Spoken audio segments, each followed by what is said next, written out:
السلام علیکم، میں آپ کی ہوسٹ مسکان عاطف سوچ نیوز کراچی سے رپورٹ کر رہے ہیں۔ یہاں صدیق ٹاؤن میونسپل کارپوریشن منگوبیر کے چیئرمین حاجی نواز لیبرون نے UC1 TCF اسکول کے قریب گیس لائن بچھائی کے کام کا معائنہ کرتے ہوئے گیس لائن کے منصوبے کو علاقے کی ترقی کے لیے سنگ میل قرار دیتے ہوئے کہا کہ یہ منصوبہ عوام کے دیرینہ مسائل کے حل کی جانب ایک عملی اقدام ہے۔ گیس کی فراہمی کے مسائل کی وجہ سے عوام کو شدید مشکلات کا سامنا تھا، جسے جلد سے جلد ختم کرنا ضروری ہے۔ گیس نہ ہونے کی وجہ سے لوگوں کی پریشانیوں اور مشکلات میں دن بدن اضافہ ہو رہا ہے۔ اس کی وجہ سے بڑھتی ہوئی مہنگائی اور اس میں LPG کو خریدنا جو سب کی قوت خرید میں نہیں رہی اور وہ گھریلو صارفین کے لیے خطرناک بھی ہے۔ انہوں نے ٹھیکیداروں اور متعلقہ عملے کو تاکید کی کہ کام میں شفافیت اور معیار کو یقینی بنایا جائے تاکہ عوام کو ایک پائیدار سہولیات فراہم کی جا سکے۔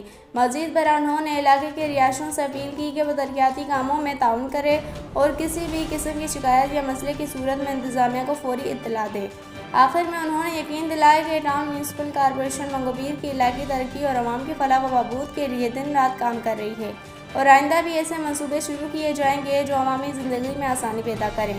اس موقع پر ان کے ہمراہ میونسپل کمشنر آغا خلیق، وائس چیئرمین عارف رانا، ڈسٹرکٹ ویسٹ کے انفارمیشن سیکرٹری علی اکبر گاچیلو اور UC1 کے کونسلر جاوید پیروئی، کونسل ممبر کوثر اقبال، علاقے معززین، ٹاؤن کے افسران و عملہ بھی موجود تھے۔